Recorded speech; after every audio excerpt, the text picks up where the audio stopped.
श्रूयते वा? एवम् अष्टदोषदुष्टः विकल्पः अपि अगतिकः अङ्गीकृतः अत्र प्रचलति, किञ्चित् विलम्बेन आगच्छति। अष्टदोषदुष्टः विकल्पः, विकल्पस्य अष्टौ दोषाः भवन्ति। विकल्पः अङ्गीक्रियते चेत् अष्टौ दोषाः भवन्ति इति एकमस्ति। सः विकल्पः दोषदुष्टः चेत् किमर्थम् अङ्गीकर्तव्यम्? अगत्य अङ्गीक्रियते। அதாவது தோஷம் இருக்குன்னா எதுக்காக ஒத்துக்கணும்? விகல்பத்தை அப்படின்னா வேறு வழி இல்லை. ஏன்னா சாஸ்திரம் அதோட பிரபலம் இல்லையா? என்னென்ன தோஷங்கள் அப்படின்னு இதில் ஸ்ரீதேவா ஓகே காமிக்கிறா. எப்படி பாரு, யதா ஆக்னேயः அஷ்டாகபாலः संस्कृतः पुरोडाशः यागाङ्गत्वेन अवगतः। अष्टाकपालः इति शब्दस्यैव पुरोडाशः इति अर्थः। पूर्वं मया उक्तम्, इदं स्मर्यते वा? अष्टाकपालः इति शब्दः पुरोडाशपरः। कथम्?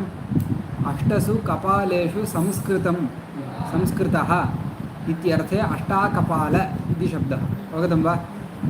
अष्टाकपालः पुरोडाशः। आग्नेयः अष्टाकपालः संस्कृतः नाम अष्टसु कपालेषु संस्कारः जायते तस्य पुरोडाशस्य। प्रियर्दा सः यागाङ्गत्वेन अवगतः। यदाग्नेय अष्टाकपालो अमावास्यायां च पौर्णमास्यां च अच्युतो भवति इत्यत्र यागस्य अङ्गत्वेन सः अङ्गीकृतः, यागाङ्गत्वेन अवगतः। तत्र अपूपविशेषस्य पुरोडाशस्य, पुरोडाश नाम अपूपविशेषः खलु।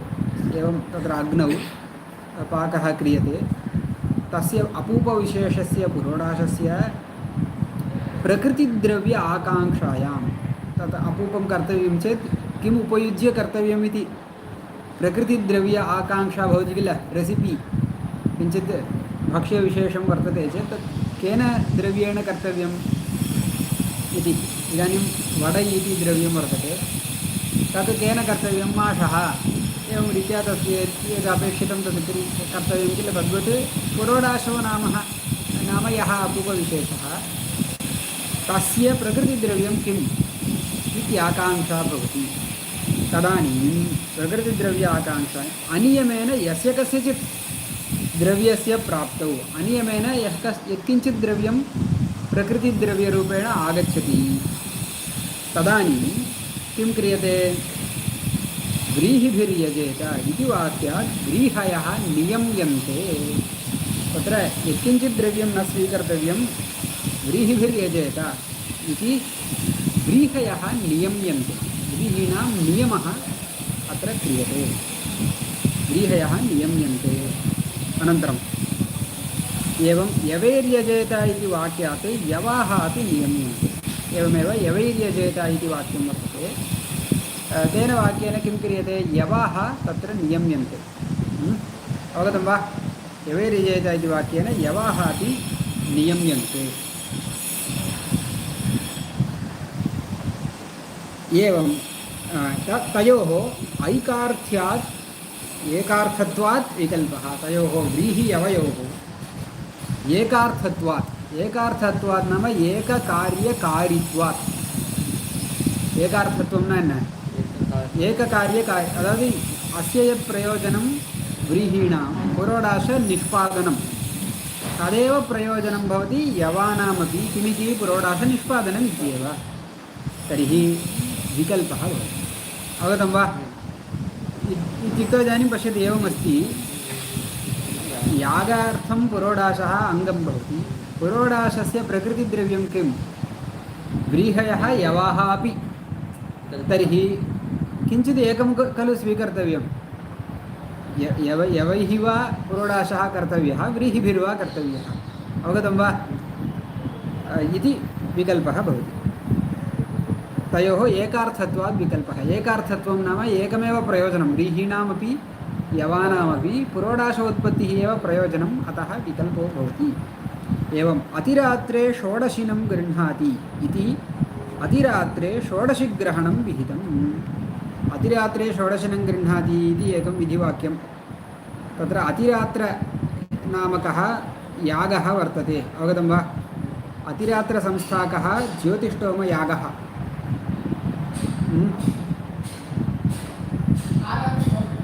अतिरात्र अतिरात्र इति संस्थाविशेषः संस्था नाम समाप्तिः तत्र दीर्घपादल ज्योतिष्टोमस्य कश्चन प्रयोगपद्धतिविशेषः अग्निष्टोम उक्थ्य अतिरात्र षोडशी संस्थाः भवन्ति अग्निष्टोमाख्य ज्योतिष्टोमः इति उच्यते इत्युक्ते तस्मिन् ज्योतिष्टोमप्रयोगे अन्तिमं स्तोत्रम् अग्निष्टोमः भवति अग्निष्टोमस्तोत्रम् एवम् उक्थ्यसंस्थागज्योतिष्टोमः इति प्रयोगभेदः उक्थ्यसंस्था भवति तस्मिन् ज्योतिष्टोम एवं रीत्या अतिरात्र प्रयोगः इति कश्चन प्रयोगः वर्तते इतोपि वर्तन्ते बहु प्रयोगप्रकाराः बहवः सन्ति तदनुसारं ज्योतिष्टोमस्य भेदः भवति अवगतं वा तत्र अतिरात्रसंस्थागज्योतिष्टोमस्य कश्चन विधिविशेषः अतिरात्रे षोडशिनं गृह्णाति षोडशी इति गृहपात्रविशेषः गृहपात्रं किं ज्ञायते वा तत्र सोमरसः द्रोणपात्रे स्थापितः सः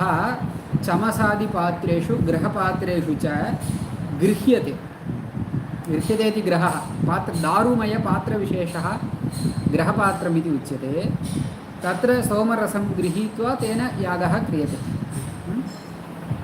तत्र ग्रहपात्राणां नामानि भवन्ति आश्विनग्रहः ऐन्द्रवायवग्रहः मैत्रावरुणग्रहः एवं रीत्या तत्तद्ग्रहस्य अन्यदन्यद् नाम भवति ऐन्द्रवायवग्रहान् गृह्णीयाद्यः कामयेत एवमस्ति किल यथा पूर्वं प्रजाः कल्पे तत्र ऐन्द्रवायवग्रहः इति कस्यचित् ग्रहपात्रस्य नाम कुतः तेन ग्रहपात्रेण यः यागः क्रियते तत्र इन्द्रवायुदेवते भवतः अतः तस्य ग्रहपात्रस्य ऐन्द्रवायवग्रहः एवं रीत्या मैत्रावरुणग्रहः इत्यादि भेदाः भवन्ति अवगतं वा इदानीं पश्यतु उपरि ऐन्द्रवायव अधिग्रहः भवन्ति किल तत्र षोडशिग्रहः इति कश्चन ग्रहविशेषः तद् अतिरात्रप्रयोगे अतिरात्रसंस्थागज्योतिष्टोमप्रयोगे षोडशिग्रहः गृहीतव्यः न वा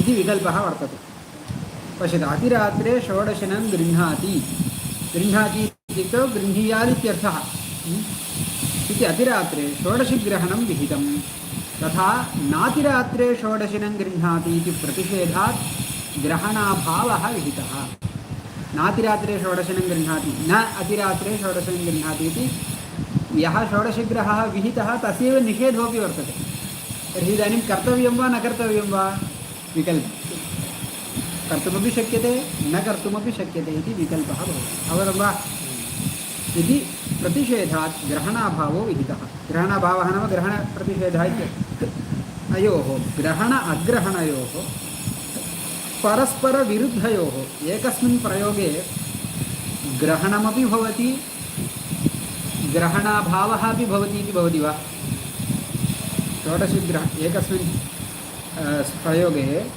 अर्थात् ज्योतिष्टोमप्रयोगे अतिरात्रसंस्थाक ज्योतिष्टोमप्रयोगे षोडशिग्रहणं क्रियते न क्रियते अपि इति भवति वा क्रियते चेत् क्रियते न कृतं चेत् न कृतं ग्रहणं षोडशिग्रहणं ग्रहणाभावः द्वयम् एकत्र प्रयोगे कथं सम्भवति न सम्भवति अतः विकल्पः नाम ग्रहणं कृत्वा अग्रहणमपि कर्तुं न शक्यते ग्रहणं कृत्वा षोडशिनं गृह्णाति इति वचनम् अनुसृत्य ग्रहणं करोति चेत् न गृह्णाति इति वचनं त्यक्तव्यं नातिरात्रे षोडशिनं गृह्णाति इति वचनं स्वीकृत्य ग्रहणं न क्रियते चेत् षोडशिनं गृह्णाति इति वचनं त्यक्तव्यं द्वयमपि एकस्मिन् प्रयोगे न सम्भवति अतः विकल्पः इति उच्यते अवगतं वा आप्षनल् विकल्पः नाम सर्वत्र लोके यः विकल्पशब्दस्य अर्थः स एव तर्हि भवता इदं प्रष्टव्यं षोडशिग्रहणं षोडशिग्रहणाभावः इदं द्वयमपि एकस्मिन् प्रयोगे न सम्भवति सत्यं यवाः व्रीहयश्च उपयुज्य यवान् व्रीहींश्च उपयुज्य एकः पुरोडाशः कर्तुं शक्यते किल तत्र किमर्थं विकल्पः इति भवान् प्रश्नं कुर्यात् अवगतं वा भवता एवं प्रष्टव्यं षोडशग्रहणाभावः एकस्मिन् प्रयोगे न सम्भवति किन्तु व्रीहिभिः यवैश्च पुरोडाशः कर्तुं शक्यते खलु तत्र किमर्थं विकल्पः मिलित्वा क्रियताम् अवहरणकाले द्विवारं व्रीहीन् स्थापयति चतुरो मुष्टीन् निर्वपति इति अस्ति किञ्चित् व्रीहीन् किञ्चित् यवांश्च मिलित्वा मिश्रणं कृत्वा पुरोडाशः स्थाप्यते चेत् तत्र क्लेशः नास्ति किल तत्र अन्यादृशः क्लेशः वर्तते कः क्लेशः इत्युक्तौ व्रीहिभिर्यजेत इति तृतीया अस्ति किल व्रीहिभिः यजेत इति तदानीं वाक्यस्य अप्रामाण्यं सम्पादितं भवति यदि मिश्रणं भवान् करोति चेत् पश्यतु व्रीहिभिः इति तृतीयया किं बोध्यते व्रीहिभिः तृतीयायाः कः अर्थः तृतीयार्थः कः करणत्वं तृतीयार्थः करणत्वं तर्हि व्रीहीणां पुरोडाश अथवा यागस्य साधनत्वं तृतीयया बोध्यते खलु इदं साधनत्वं कीदृशम् इतरनिरपेक्षं साधनत्वम् इति उच्यते इतरनिरपेक्षं न இன்னொன்று எதிர்பார்க்காத அளவுக்கு சாதனத்துவம் அது போதிக்கிற சாமர்த்தியம் திருத்தியாக்கு இருக்கு இல்லையா பொதுவா इतरनिरपेक्ष साधनत्वं तृतीया बोधयति तद् इतरनिरपेक्ष साधनत्वम् इति यद् ज्ञायते तृतीया श्रवणबलात् तत् त्यक्तं भवेत् कुतः यवः अपि मिश्रणं क्रियते चेत् यवसहितव्रीहिविनामेव यागसाधनत्वम् इति वेदः वदति इतिवत् भवता अप्रामाण्यं सम्पाद्यते तस्मिन् अंशे अतः इतरनिरपेक्षसाधनत्वं व्रीहीणाम् अस्ति अस्य व्रीहिवाक्यस्यापि बोधनसामर्थ्यमस्ति इतरनिरपेक्षव्रीहीणां साधनत्वम् इदं वाक्यं व्रीहिभिर्यजेत इति वाक्यमेव बोधयति यवैर्यजेत इति वाक्यमपि एवमेव बोधयति इति वक्तव्यं तथा च एकस्मिन् प्रयोगे व्रीहि वा स्वीक्रियते यवाः वा स्वीक्रियन्ते इति एवं रीत्या विकल्पः तत्र समर्थ्यः अवगतं वा पुरिञ्जिदा भवनक ಇಲ್ಲ ಬೇರೆ ಲೋಕದಲ್ಲಿ ಇರುತ್ತೆ ಸರಿ ग्रहण तदभाव तयोः ग्रहण अग्रहणयोः परस्परविरुद्धयोः एकस्मिन् प्रयोगे अनुष्ठातुम् अशक्यत्वात् अस्ति वा क्वचित् प्रयोगे ग्रहणानुष्ठानं प्रयोगान्तरे क्वचित् प्रयोगे ग्रहणम् अनुष्ठीयते अन्यस्मिन् प्रयोगे तदभावानुष्ठानम् एवं रीत्या विकल्पः सम्पाद्यते स च अष्टदोषदुष्टः विकल्पस्य अष्टौ दोषाः भवन्ति कथं तथा हि पूर्वम् अष्टदोषाः विकल्पस्य आगच्छन्ति इत्यत्र भवता त्रयः प्रयोगाः स्वीकर्तव्याः त्रीन् प्रयोगान् आदाय अष्टौ दोषाः सम्पादयितुं शक्यन्ते कथम् इति अत्र निरूप्यते तथा हि पूर्वं व्रीहिप्रयोगे यवशास्त्रस्य स्वार्थ अनुष्ठापकत्वलक्षण प्रामाण्यपरित्यागः अननुष्ठापकत्वलक्षण अप्रामाण्यस्वीकारः अस्ति वा इदानीं पश्यतु व्रीहिभिर्यजेत इत्यत्र व्रीहीन् उपयुज्य यागं करोति कश्चन अवगतं वा व्रीहिभिर्यजेत इत्यपि वचनमस्ति दर्शपूर्णमासप्रकरणे यवैर्यजेत इत्यपि वचनमस्ति दर्शपूर्णमासप्रकरणे एव इदानीं कश्चन व्रीहीन् उपयुज्य प्रयोगम् आरब्धवान् इति चिन्तयामः व्रीहीन् उपयुज्य प्रयोगम् आरब्धवान् तर्हि यवैर्यजेत इत्यपि वचनमस्ति खलु तदपि पुरुषम् अनुष्ठापयितुं खलु आगतं तद्वचनमपि यवैर्यजेत इति वचनमपि पुरुषं तत्र प्रवर्तयितुं खलु आगच्छति किन्तु तद् यवैर्यजेत इति वाक्यं सः त्यक्तवान् किल तर्हि अनुष्ठापकत्वलक्षणम् इति उच्यते अनुष्ठापकत्वरूपं यत् लक्षणशब्दस्य रूपं स्वरूपम् इत्यर्थः अनुष्ठापकत्वरूपं यत् प्रामाण्यं नाम अनुष्ठापकत्वरूपं प्रामाण्यम् इति उच्यते पश्यतु अहम् एकं कार्यं करोमि कार्यं वदामि इति चिन्तयति इदं क्रियताम् इदं करोतु इति वदामि कश्चन अस्ति तथा न करोति इति चिन्तयति तथा न करोति चेत् मम वचनं सः अप्रमाणीकरोति इति उच्यते खलु एवं भवति किल सामान्यतः लोके किञ्चित् आज्ञा दीयते तत् सः न करोति चेत् अप्रमाणीकृतवान् गुरुवचनम् एवं रीत्या लोके उच्यते खलु इदानीं पश्यतु अप्रमाणीकृतवान् नाम तस्य प्रमाणज उत्पन्ना वा तादृशं प्रामाण्यं न अनुष्ठापकत्वलक्षणं प्रामाण्यम् इत्युक्तौ मम वचनस्य प्रामाण्यं सः संरक्षितवान् इत्युक्तौ कदा कदा वचनं श्रुत्वा तत्र प्रवृत्तिं कृतवान् चेत् सः प्रमाणीकृतवान् इति व्यवहारः अस्ति खलु तत् प्रामाण्यम् उच्यते अवगतं वा इदानीं यवशास्त्रमपि यवे प्रवृत्तिं जनयेत् यवैर्यजयते इति वाक्यमपि यवे प्रवृत्तिं जनयेत् खलु किन्तु सः तद् श्रुत्वा अपि व्रीहिभिरेव अनुष्ठानं करोति अतः यववाक्यस्य किं जातम् अनुष्ठापकत्वलक्षणं यत् प्रामाण्यमस्ति तत् अनेन त्यक्तम् इत्यर्थः यः पुरुषः तत् व्रीहीन् उपयुज्य प्रयोगम् अनुतिष्ठति सः यववाक्यस्य प्रामाण्यं परित्यक्तवान् अवगतं वा अननुष्ठापकत्वम् अस्ति वा अननुष्ठापकत्वं नाम अनुष्ठानं न भवेत् इति तस्य वाक्यस्य तात्पर्यं वा तदपि नास्ति तद् अप्रामाण्यम् अननुष्ठापकत्वम् इति अप्रामाण्यम् अवगतं वा तत् सः स्वीकृतवान् इति दोषद्वयं व्रीहिभिः अयं व्रीहिप्रयोगः इति चिन्तयन्तु अयं यवप्रयोगः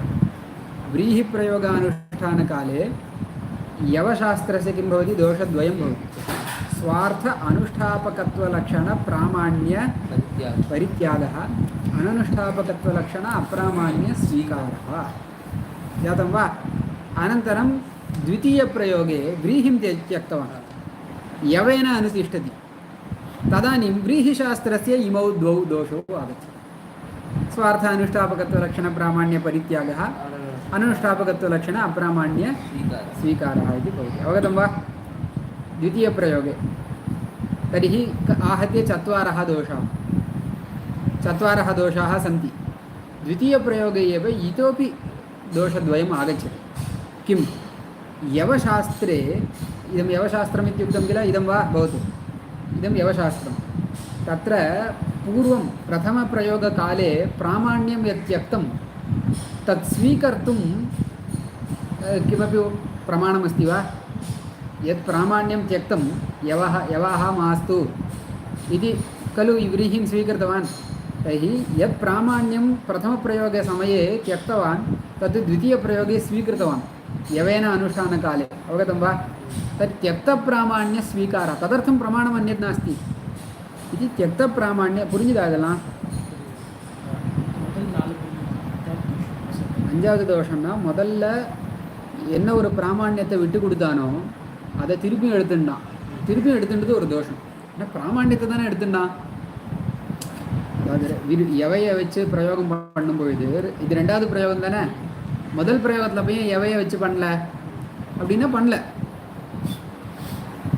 ஏன்னு கேட்கறதுக்கு இல்லை அது அவனோட இச்சை ஆனால் ரெண்டாவது பிரயோகத்தில் நீ முதல் பிரயோகத்தில் விட்டையே என்னத்தை விட்டான் பிராமாண்ய பரித்தியாகம் பிராமாண்யத்தை பரித்தியாகம் பண்ணான் இல்லையா முதல் பிரயோகத்தில் व्रीहिயை வச்சு பண்ணும்பொழுது யவசாஸ்திரத்துக்கான பிராமாண்யத்தை பரித்தியாகம் பண்ணான் இல்லையா ஆனால் யவத்தை வச்சு பண்ணும்பொழுது பரித்தியாகம் பண்ணின பிராமாண்யத்தை ஸ்வீகாரம் பண்ணான் அப்படி ஸ்வீகாரம் பண்ணுறதுக்கு ஏதாவது பிரமாணம் இருக்கா இல்லை இவனாக தானே பண்ணுறான் அதையும் அதுதான் தியக்த பிராமாண்ய ஸ்வீகாரா ஒன்று ஸ்வீகிருத அப்பிராமாண்ய பரித்தியாகான்னு ஒன்று அதுலேயே முதல் பிரயோகத்தில் ரெண்டாவது தோஷம் இருக்கே அனனுஷ்டாபகத்துவ லட்சண அப்பிராமாண்ய ஸ்வீகாரா இந்த ஸ்வீகிருதமான அப்பிராமாண்யத்தை பரித்தியாகம் பண்ணினான்னு இன்னொரு தோஷம் சரியா பச்சா தியக்த பிராமாண்ய ஸ்வீகாரா ஸ்வீகிருத அப்பிராமாண்ய பரித்தியாகா இப்படி இதுக்கு ரெண்டு தோஷம் வரும் ரெண்டாவது பிரயோகத்தில்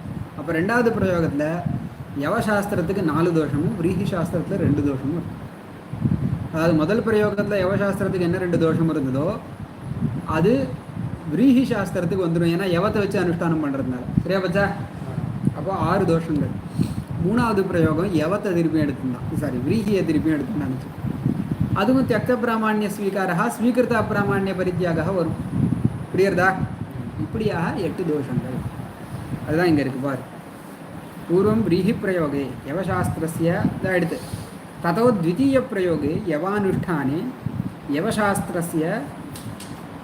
यवशास्त्रस्य पूर्वं त्यक्तं यत् प्रामाण्यं भवता इदानीं दृश्यमानमस्ति वा तत्र पश्यतु प्रचलति वा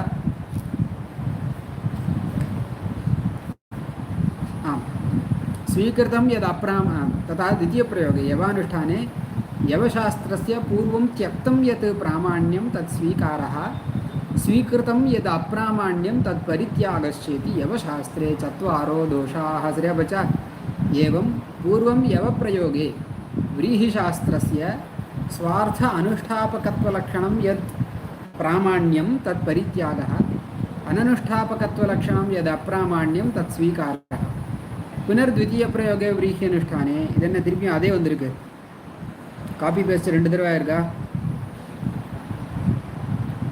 शास्त्रे चत्वारः दोषाः पुनस्तृतीयप्रयोगेन போட்டால் போகிறோம் எப்படி இருக்கும் உன்னோட புஸ்தகத்தில் பாரு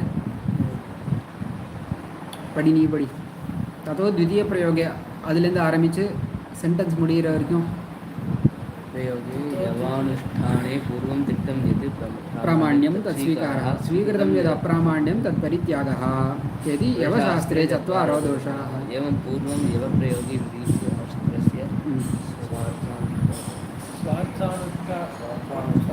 இதில் அப்படி போட்டிருக்கா பூர்வம் யவப்பிரயோகே விரீஹி சாஸ்திரஸ்ய முதல்ல எவையை வச்சுட்டு பண்ணால் விரீஹி சாஸ்திரத்துக்கு 2 அதுக்கு 1 அப்படின்னு வந்திருக்கு அப்படி வேண்டாம் அப்படி கூட வேண்டாம் இவ்வளோ வேண்டாம் புனஸ்திருத்திய பிரயோகன்னு கொண்டு போய் கூட போகலாம் புனஸ்திருத்திய பிரயோகம் இருக்கா இல்லை சார் द्वितीय தான் சார் व्रीहिशास्त्रस्य एवं पूर्वं यवप्रयोगे व्रीहिशास्त्रस्य स्वार्थानुष्ठापयोगत्वलक्षणं यत् प्रामाण्यं तत् परित्यागः इल्ल अदु तथा मास्तु पुनस्तृतीयप्रयोगे इति किञ्चित् योजयित्वा पुनः व्रीहिशास्त्रम् अनुष्ठीयते चेत् त्यक्तप्रामाण्यस्वीकारः स्वीकृत अप्रामाण्यपरित्यागश्च व्रीहिशास्त्रस्य आगच्छति इत्येवम् 8 दोषाः सम्पद्यन्ते இதில் என்னென்னா முதல் தடவை எதை எடுத்துக்கிறியோ அதை வச்சுன்னு கணக்கு பண்ணிக்கலாம் அப்படி இல்லை முதல் தடவை நீ எதை வேணால் எடுத்துக்கோ இன்னொன்றுக்கு 2 வந்துடும் ரெண்டாவது பிரயோகம்னா அதாவது தர்ஷபூர்ணமாச பிரயோகம் தர்ஷபூர்ணமாச பிரகரணம் ஒவ்வொரு மாதமும் ஒவ்வொரு பட்சமும் தானே தர்ஷபூர்ணமாச யாகங்கள் வரும் ஆக்னேய யாகம் 2 பட்சத்துலையும் இருக்குது தரிசத்துலேயும் இருக்குது பூர்ணமாசத்துலையும் இருக்குது பூர்ணமாசேपि दर्शेपि च किमस्ति आग्नेययागः पुरोडाशयागः भवति प्रथमप्रयोगे व्रीहिभिर्यजेत इति वाक्यं स्वीकरोति अग्रिममासे अग्रिमपक्षे यवेन अनुष्ठीयते चेत् एते दोषाः भवन्ति நான் அனுஷ்டான காலத்தில் அதெல்லாம் இப்போ எவையை வச்சுலாம் யாரும் அனுஷ்டானம் பண்ணுறதில்லை அதனால் ஒரே இதுதான் பண்ணுறான் பண்ணால் தோஷம் இல்லை தோஷம் இப்போ இந்த மாதிரி சிக்கலுக்காக யாரும் அப்படி முதல் தடவை சங்கல்பம் பண்ணி எதை ஆரம்பிக்கிறோன்னு அதை வச்சு பண்ணுறோம் சரியாபஜா சஜ விகல்பா क्वचित् एकार्थत्वात् विकल्पः इति उच्यते एकार्थत्वात् एककार्यकारित्वात् इत्यर्थः एकार्थत्वं न एककार्यकारित्वं कार्यं किं पुरोडाशः यवस्य यत् कार्यं तदेव व्रीहीणामपि कार्यम् अतः एकार्थत्वात् विकल्पः यथा व्रीहियवयोः एकैकस्य पुरोडाशनिष्पादनक्षमत्वात् पुरोडाशनिष्पादनशक्तिः अस्ति इति कारणतः विकल्पः क्वचित् वचनबलात् विकल्पः भवति वचनबलात् नाम वचनबलात् यथा अधिरात्रे पश्यतु यथा वचनबलात् बृहत् पृष्ठं भवति इति बृहत् सामसाध्यं पृष्ठनामकं स्तोत्रं विहितं रथन्तरं पृष्ठं भवति इति रथन्तरसामसाध्यं पृष्ठस्तोत्रान्तरं विधीयते अत्र बृहत् पृष्ठं भवति रथन्तरं पृष्ठं भवति वचनबलात् இதில் ஏகார்த்தத்துவமும் இல்லை व्रीहिभिर्यजेत यवैर्यजेत 2 ஆப்ஷனலா ஆனால் பிருஷ்டஸ்தோத்திரம் பிருஹத் ஏன்னா இது ரெண்டுமே அதிருஷ்டார்த்தம் व्रीहि यव 2 திருஷ்டார்த்தம் புரோடாசம்ங்கிறது திருஷ்டமான ஒரு ஒரு ஒரு போஜன பதார்த்தத்தை உண்டாக்குறது ஒரு யாகத்துக்கான திரவியத்தை உண்டாக்குறது ஆனால் பிருஹத் பிருஷ்டஸ்தோத்திரம் இருக்குது ஸ்தோத்திரம் வந்து அதிருஷ்டார்த்தம் பிரயாஜம் மாதிரி 6வது உபகாரகம் சரியா இப்போ बृहत् स्तोत्रத்தினால बृहत् सामघटित स्तोत्रம் அதான் बृहत् पृष्ठம் स्तोत्रம் इति उच्यते बृहत् स्तोत्रத்தினால வரக்கூடிய அதிருஷ்டம் ரதந்தரத்தால வருமா வராதான்னு நமக்கு தெரியாது அதனால ஏகார்த்தத்துவம் சொல்ல முடியாது ஆனாலும் விகல்பா बृहद्वा पृष्ठं भवति रथन्तरं वा पृष्ठं भवति ன்னு விதிவாக்கியம் இருக்கு அப்போ बृहत् पृष्ठஸ்தோத்திரத்துக்கு बृहत् சாமாவும் எடுத்துக்கலாம் ரதந்தர சாமாவும் எடுத்துக்கலாம்னு என்ன ஆயிடுது அந்த மாதிரி வச்சன பலாத் விகல்பா இதில் ஏகார்த்தத்துவம் நம்மளால் சொல்ல முடியாதுங்கிற இடத்துல क्वचित् वचनबलात् विकल्पः அப்படின்னு இதுக்கு உதாரணம். சரியா? யதா பிருஹத் பிருஷ்டம் பவதி இது பிருஹத் சாமசாத்தியம் பிருஷ்டநாமகம் ஸ்தோத்திரம். சரி, ஸ்தோத்திரம்னா என்ன அப்படிதானே கேட்குற? ஸ்தோத்திரம்னா ஸ்துதி பண்ணுறது.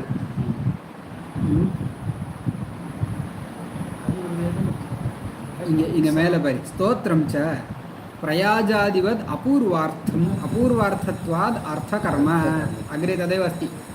ஸ்தோத்திரம்னா என்ன? பிருஷ்டஸ்தோத்திரம் அதெல்லாம் வரும். பிரயாஜாதிவத் அபூர்வார்த்தத்வாத் அர்த்தகர்ம. சாம தூ சம்ஸ்கார கர்மத்வாத் குணகர்ம. சாம வந்து சம்ஸ்கார கர்ம. சம்ஸ்காரம்னு என்ன சம்ஸ்காரம் பண்ணுறது? ரிக் அக்ஷர விஸ்லேஷணம் சம்ஸ்காரம். ரிக் அக்ஷர விஸ்லேஷணம். அக்ன ஆயாஹி வீதையேன்னு இருக்குன்னு வச்சுக்கோ. ரிக் அக்ஷரத்தை சாமத்தில் என்ன ஆகும்? சாம வச்சு வாசிக்கும்பொழுது அது விஸ்லேஷமாகுது. எப்படி பிரியறது? அவன்கிட்ட கேட்டால் சொல்லும். அக்ன ஆயாஹி வீத்தையே கிருணானோ ஹவ்யதாத்தையே. அக்ன ஆயாஹி வீத்தையே கிருணானோ ஹவ்யதாத்தையே நிகோதாசிச்சு ஒரு விஷயம் இருக்கா? இதை சாமால எப்படிப்பா சொல்லணும் சொல்லு. ஆ ஓ நாயி ஆயாஹி ஓயி தோயாய் தோயாய் கிருணா. ஒரு நிமிஷம். அக்ன ஆயாஹி வீத்தையே வரைக்கும் தான் சொல்லியிருக்கான். இந்த அக்ஷரத்தை ரிக் அக்ஷரங்களை கிருணானோன்னு இப்போ தான் ஆரம்பித்தான் இல்லையா? இந்த மாதிரி அந்த ரிக்கு இன்னும் முடியலை. இந்த ரிக் அக்ஷர அபிவியக்தி அதுதான் சாமத்தினுடைய சம்ஸ்காரம். விஸ்லேஷமும் அதான் அபிவியக்தியும். அபிவியக்தினா நல்லா தெரியும். விஸ்லேஷம் பண்ணி சொன்னால் தானே அது அக்ஷரம் நல்லா தெரியும். சரியா? இது சாமாக்கு திருஷ்ட பிரயோஜனம். சரியா போச்சா? அதுதான் இங்கே சாமது சம்ஸ்கார கர்மத்வாத் குணகர்ம. சம்ஸ்காரமாக இருக்கிறதுனால இந்த குணகர்மம். சரியா? ஸ்தோத்திர சாதனீபூத ஸ்தோத்ரிய அக்ஷர அபிவியக்தி ரூப சம்ஸ்காரத்வாரா சாம்னாம் ஸ்தோத்திர சாதனத்துவ அங்கீகாராத். கதம் சாம்னாம் ஸ்தோத்திர சாதனத்துவம்? ஸ்தோத்திர சாதனீபூத बहु किञ्चित् बहु श्रूयते भवतः वचनं. स्तोत्र साधनीभूत स्तोत्रस्य ऋक् साधनं बहु तत्र क्लेशः नास्ति किल. ऋचः उपयुज्य स्तोत्रं क्रियते. स्तोत्रं नाम किं? प्रगीतमन्त्रसाध्य गुणिनिष्ठ तदपि आगमिष्यति. प्रगीतमन्त्रसाध्य गुणिनिष्ठ गुणाभिधानं स्तोत्रम् इति आगमिष्यति. भवतु देवतास्तुतिः इत्येव स्वीक्रियताम्. स्तोत्रसाधनीभूत स्तोत्रस्य एकस्मिन् स्तोत्रे बह्व्यः ऋचः भवन्ति. एकस्मिन् स्तोत्रे बह्व्यः ऋचः सूक्तानि भवन्ति. अवगतं वा?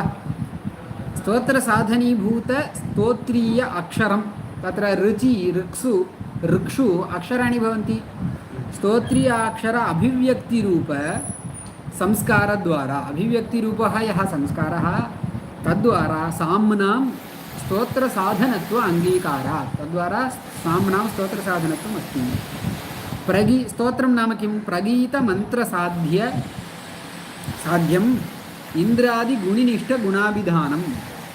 पश्यतु, प्रगीत गानेन सह गानसहितमन्त्रेण यत् अभिधानं साध्यते, अभिधानं साध्यते नाम गुणिनिष्ठगुणाभिधानं साध्यते. अभिधानं गुणस्य वचनं. पश्यतु, इदानीम् इन्द्रदेवता अस्ति, गौरावस्कन्दिन्न हल्या, एवं रीत्या इन्द्रस्य अग्न आयाहि वीतये गृणा तत्र सर्वत्र इदानीं पश्यतु. अग्निमीळे पुरोहितं यज्ञस्य देवमृत्युजम्. अग्निः कीदृशः इति स्तुतिः क्रियते किल. अग्निदेवता कीदृशी वर्तते इति स्तुतिः क्रियते खलु. तद् गानेन सह प्रगीतमन्त्रेण गुणाभिधानं साध्यते चेत् तदेव प्रगीतमन्त्रसाध्य. प्रगीत नाम गानसहितमन्त्रेण यत् साध्यते गुणिनिष्ठगुणाभिधानं तद् स्तोत्रम् इति उच्यते. अवगतं वा? गानं विना एतत् क्रियते चेत् शस्त्रम् इति तस्य नाम.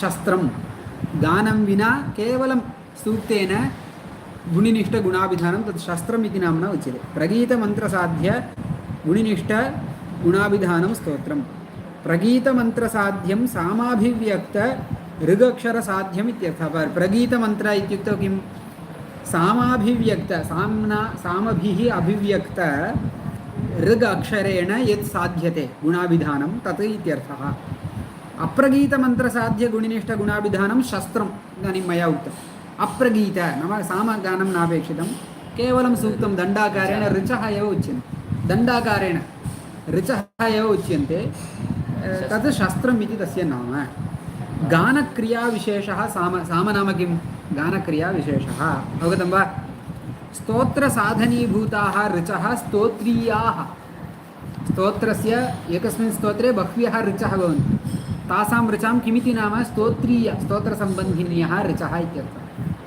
स्तोत्रसम्बन्धिन्यः ऋचः तत् स्तोत्रीयाः इति शब्देन उच्यन्ते अवगतं वा स्तोत्रीयाः तद्गत त्रिवृत्पञ्चदशत्वादिसङ्ख्याविशेषः स्तोमः तत्र स्तोत्रे ऋचां संख्या भवति कति ऋचाः भवन्ति अस्मिन् स्तोत्रे तर्हि त्रिवृत् पञ्चदश त्रिवृत् नाम नव इत्यर्थः 15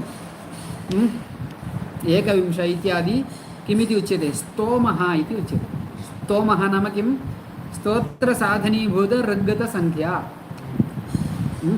ऋक्संख्या स्तोमः इति तथा च बृहद्रथन्तरपृष्ठयोः बृहत्पृष्ठं रथन्तरपृष्ठं भिन्नापूर्वार्थत्वेन पश्यतु स्तोत्रं नाम आरादुपकारकम् अदृष्टकर्म अवगतं वा भिन्नार्थकत्वेन एकार्थत्वाभावात् बृहद् वा पृष्ठं कार्यं रथन्तरं वा पृष्ठं कार्यमिति वचनबलादेव विकल्पः वचनबलाद् विकल्पः अत्र जायते न दृश्यते वा भवता अत्र गतं वा दृश्यते इत्येवं रीत्या अस्ति क्वचित् व्यवस्थितविकल्पः विकल्पप्रकरणम् इतोपि न समाप्तं व्यवस्थितविकल्पः इति अस्ति कथं पश्यतु यथा द्वितीयप्रयाजकर्मणि नराशंसतनूनपान्मन्त्रयोः एकार्थत्वाद् विकल्पः द्वितीयप्रयाजः समिधो यजति तनूनपातं यजति इति द्वितीयप्रयाजः भवति तत्र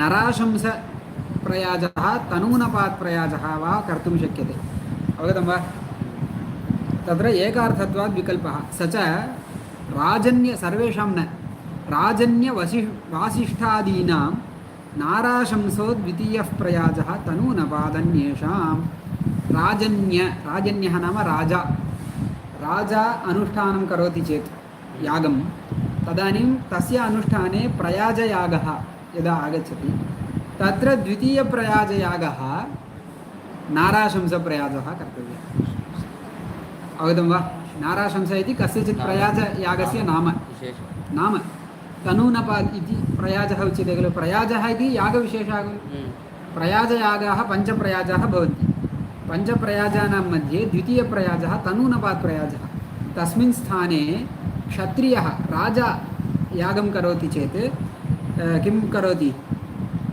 नाराशंसप्रयाजम् अनुतिष्ठति एवं वसिष्ठगोत्र उत्पन्नानामपि किं भवति द्वितीयप्रयाजः नाराशंसप्रयाजः भवति तदेव वासिष्ठादीनां वासिष्ठः नाम वासिष्ठगोत्रोद्भवादिभवानां द्वितीयः प्रयाजः नाराशंसो द्वितीयः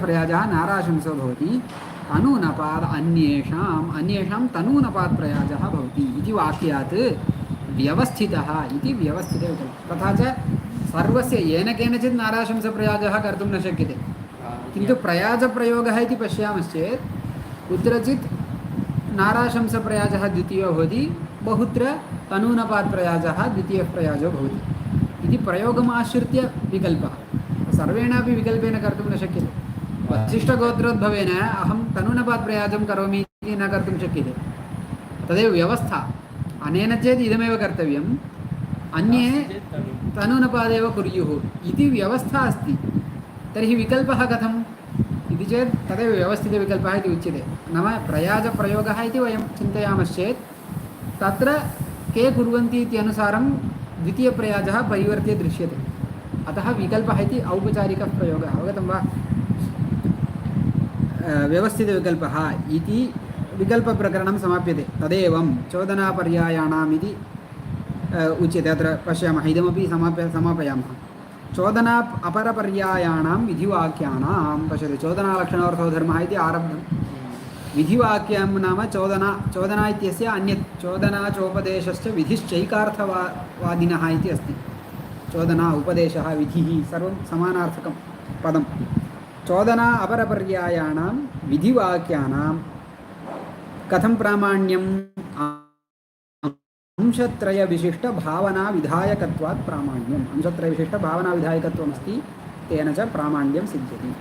उद्भिदादीनां नामतया प्रामाण्यम्। उद्भिदाय चेत् पशुकामः इत्यादीनां नामतया प्रामाण्यम्। अवगतं वा?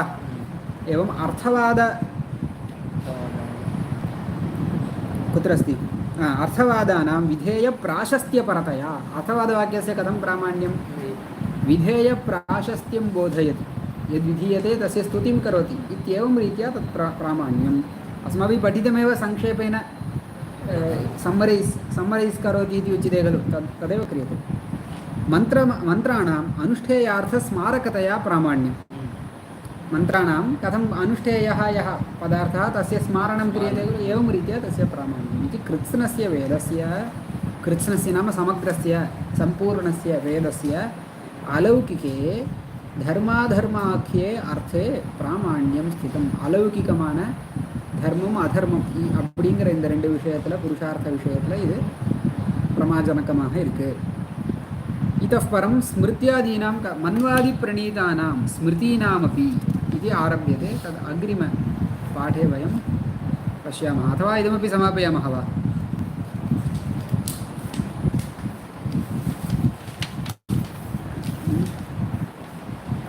मन्वादिप्रणीतानाम् अग्रे किञ्चित् पठामः, अथवा मास्तु श्वः सूर्यनारायणं वन्दे देवीं त्रिपुरसुन्दरीं गुरून् अधिगतार्थांश्च निरन्तरमहं भजे।